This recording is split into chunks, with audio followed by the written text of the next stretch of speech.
Okay, these are going to be my biggest takeaways and reactions from each game. Just very brief takeaways to make this video not too long. We'll start with the Thursday night football game, Carolina at Chicago. Biggest takeaway is both teams stink. It was a sloppy game. It was not entertaining. Chicago won, but did not cover, which is good for me. I picked Carolina plus 3.5. Bryce Young struggles. Their team is not good. I don't know if it's all his fault. I don't think it is. But my biggest takeaway is they're bad. And they have a lot they need to improve on, and so do the Bears. But at least for the Bears, they have 2 good draft picks coming up, so they have some hope. I'm not really sure what Carolina is going to do. The Colts beat the Patriots 10-6. The Colts won and covered. Biggest takeaway is the Colts have a good team, and I'm excited about them. They're fun. They're young, but they are.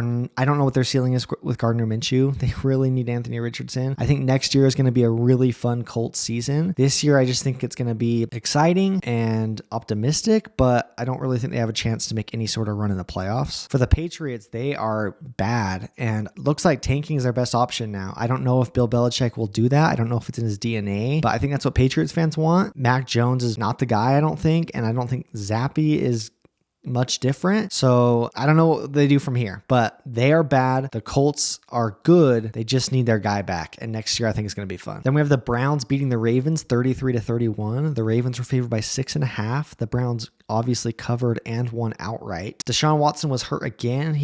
He hasn't proven to consistently be able to play multiple games in a row without getting hurt. That's going to be something to keep an eye on, especially with that massive guaranteed contract that they paid him. I don't think this is alarming for the Ravens at all. I think they are still the better team. I think they're probably one of the best 1 or 2 teams in the league right now. This is just a tough division game with really high playoff implications right now. Their division is really good. They're all in the playoffs. They all have a good record, and the Browns defense is really, really good. So I expected it to be a tough game. I expected it to be back and forth, and I did pick the Browns to cover, and they ended up winning. So I don't think it's good or bad for either team. I think it is good for the Browns. They've proven they can beat good teams. Their defense is good enough to do that. They just need a consistent quarterback that they can rely on every single week. And I think the Ravens will be fine. Then we have the Texans beating the Bengals 30-27. The Bengals were also 6.5 point favorites. Texans covered and won that game. My biggest takeaway is CJ Stroud is just a guy. He is him. He's so poised. He's so composed. He's so good. He is so confident. He is so fun to watch. I really enjoy watching that Texans team. They are just very exciting to me. I think that the Bengals obviously have been up and down. They started out really bad and have had a hot streak. They've won like 4 games in a row, but I don't think it's alarming that they lose this game. I think the Texans are actually a good football team. And I think if they didn't lose a very weird game to Carolina, we'd be looking at them very different right now. They would be 6-3. Stroud there's rumbling that he's in the MVP conversation. I think they're good. 5-4, I don't think reflects how good that team is. And I think Cincinnati will be also just fine. Like a lot of these games, I don't think there's a lot of overreactions that need to happen. I think the Texans are good. The Bengals are fine. And I'm excited for CJ Stroud. And then we have the Niners just all the way back. Just blew the brakes off Jacksonville 34-3. They were favored by 3.5 on the road, and they did more than cover. Their defense looked electric. Chase Young looked good. It looked fun to have him out there next to Nick Bosa. Purdy looked back, and they just killed Jacksonville. It wasn't even close. It was over before it started. I think it's pretty concerning for Jacksonville. They are still one of the top teams in the AFC, but it's just like Dallas. Like, you put together this good season, then you play a juggernaut and get boat race like that. It's just not a good look for when you're going to go play good teams in the playoffs. And as a Cowboys fan, I'm just super excited to see the Niners are all the way back. What an exciting time for me, just knowing that, if we want to have any chance at the Super Bowl, it's probably going to run through San Francisco again. Then we have the Vikings beating the Saints 27-19. The Saints were favored on the road in Minnesota, and the Vikings obviously covered and won that game. And Joshua Dobbs is just fun to watch. He is like legitimately good now. It's been like he's been on so many different teams since last year. 5 teams since like week 15 of 2022. You really just didn't know who he was or what you had, but he looked like a legitimate good quarterback today. He's running all over the place. He's super fast. He had accurate throws, and he's winning games. He won last week when he was in the facility for like an hour, didn't even know his teammates, didn't know the plays or anything, pulled off that win against Atlanta, and he looked really good today, like genuinely good. And I think the Vikings team is solid. It's a bummer they don't have Kirk because I think their roster is good, but I think Dobbs is bringing some energy that they didn't have, and I think they're really rallying behind him. I don't know what their ceiling is in the playoffs or if they can even make the playoffs, but they're a fun team to watch, and the Saints are not. not. The Saints have a good roster, a good team, and they don't win football games that they should. And they're in a tough spot because they're too good to tank and they're not good enough to make the playoffs. So that's an interesting, I wouldn't want to be a Saints fan right now. I think that is just a weird spot to be in. And I don't know if Derek Carr is really going to be their guy. So I guess we'll see what direction they go from here. Then we have the Steelers beating the Packers 23-19. The Steelers were favored by 3.5, so they did cover barely. And this game I didn't catch a bunch of. Every time I flipped to it, it just didn't seem like anything was happening, which both teams scored, multiple times. Like it wasn't a low scoring affair. It wasn't like Sunday Night Football game, but it just wasn't exciting to me. I'm not a fan of either team. The Steelers looked good. The Packers looked not great, but the Steelers somehow barely won. And also Pittsburgh is 6-3 somehow. They just don't feel like a 6-3 football team, but they're piling up the wins, and it looks like Tomlin is for sure going to go above 500 again with a team that's not that great. With their division being as good as it is, I would be surprised if they ended up making the playoffs because they would need a wild card spot. They're still going to have to play Cincy, Cleveland, Baltimore. I don't think they're better than any team in their division, but I don't know what else I can say. They just keep winning. So I don't know. And the Packers, I don't think they're very good. I just don't find them exciting to watch in any sort of way.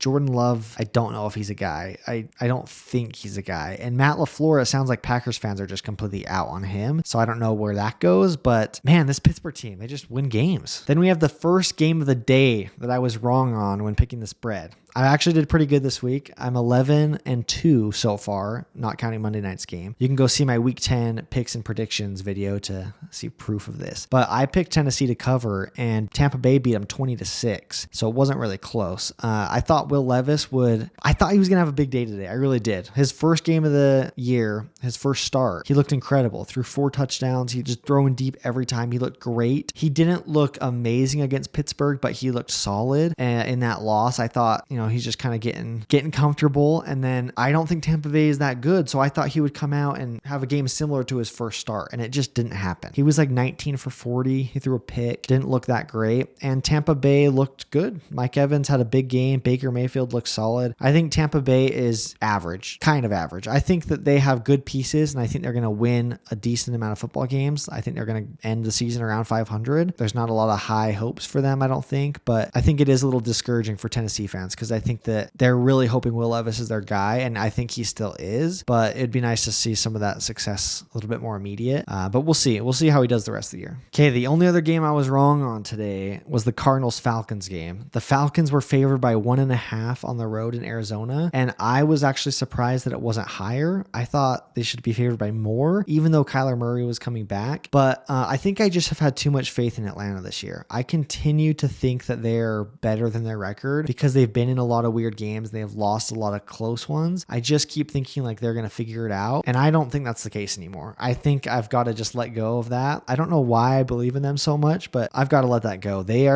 can't win football games. And Arizona is a bad team. Kyler looked honestly pretty good coming back. I was surprised. He looked very fast and he looked comfortable in his first game back. So good for them. I don't know if they want to win games or not, but he looked good. Maybe that's good for the future. They maybe won't look to replace him in the draft. I don't know. But Atlanta, they're in a rough spot. They just poor Bijan. Then we have the Lions beating the Chargers 41-38. The Lions covered and won in a game that had like zero defense at all. My biggest takeaway is the Lions are legitimately good. Their defense probably needs a little bit more refining before the playoffs because I don't think there's going to be a lot of shootouts like this in the playoffs, but their offense looks amazing. And I think that we all just need to accept the Chargers are not a good football team. And even though they have a good roster and they have what we think to be superstar quarterback, they just have proven consistently over the last couple of years, they don't win enough games they don't win football games. They are in a lot of weird games. They lose a lot of close ones. Brandon Staley, I would be shocked if he lasted after this year. They're wasting prime Justin Herbert years. If he really is a guy, they need to figure something out to get them to be contenders because they're third in their division right now. They're behind Vegas even. They're 4-5, losing record. Doesn't look like they're going to make the playoffs, obviously. I don't know. Something's got to change in that organization. But I'm super happy for the Lions. MCDC is awesome, and it's fun to see Jared Goff really reviving his career after we all thought it was kind of dead when he went to Detroit for the first couple seasons. Then we have Dallas just absolutely boat racing the Giants, 49-17. Not a good year for the Giants fans when they play the Cowboys. It's been a beat down twice. Now, it's not something to really like hang your hat on for the Cowboys because the Giants have a terrible team and they're on their third string quarterback. So I don't think it's really like a, exciting, like, yeah, this is who we're supposed to be. But I do believe that you can't change the opponent that you have to play today. Like, Cowboys have no control. They have to play the Giants. It is better to beat them by a lot than to beat them by a little. So it's a good sign they're beating who they're supposed to beat, but they need to prove they can beat the good teams. That's been the knock on them all year. They beat the bad teams. They can't beat the good teams. And it's rung true. They've put up big time numbers against bad teams. They've struggled against the good ones. December, they play Philly, Buffalo, Miami, and Detroit, all in December. That's going to be the month of realization for Cowboys fans. Like, are you legitimately good? Can you put together a 3-1 month against 4 elite teams? They need to do that if they want to prove they can compete in the playoffs. That month is going to either take us out of the playoffs or show that, we're ready. Then we have Seattle beating Washington 29-26. Seattle was actually favored by 6.5 in this game, so they won, but they did not cover. However, I just don't think that's a real knock on them because I really thought that line was just way too high. I think Washington's actually a solid team and they've been in a lot of close games this year. And I think Seattle's good and they've won a lot of close ones that you would want them to win. So I think it's a good sign for them. They keep piling up the wins. They're 6-3 now. They have a good team. They're playing well. And I don't think it's a big deal that they didn't cover. I think that spread really caught me off guard. I don't know. I don't have a lot of big takeaways for this one. I think Washington is okay. I think they're a scrappy team that you don't really want to play in the regular season because they're in a lot of the games they do play. But I don't think they have no playoff chance at all. And I think Seattle's going to be a tough team in the playoffs. I don't think you're going to want to, especially with that home field advantage. I think they're going to be solid. Then we have the Sunday night football game, Vegas and the Jets. It was absolutely abysmal to watch, super boring the entire time until the very end. And that's only because there was a chance for something exciting to happen with the Jets' final drive. Tough to watch. I don't think either team is good. I don't think either team has any chance to make the playoffs. The only thing that's interesting about this at all is that if the Jets continue to lose, I wonder if Aaron Rodgers is still going to try to come back early. Like, what's the point if you're not even going to make the playoffs? That will be interesting to follow. And then on the Raiders side, I'm super happy for Antonio Pierce. I think it's cool that he's had success so far, and I am rooting for him moving forward. Other than that, tough game to watch. Another tough primetime game. But that's it. That's the Week 10 reactions. This is obviously not including Monday Night Football. I'm posting this on Monday, so we'll see what happens tonight in that game. I did pick Buffalo -7.5. I don't feel good about it at all, but we'll see how that goes. And then if you enjoy this content, please subscribe, and I'll see you guys in the next one.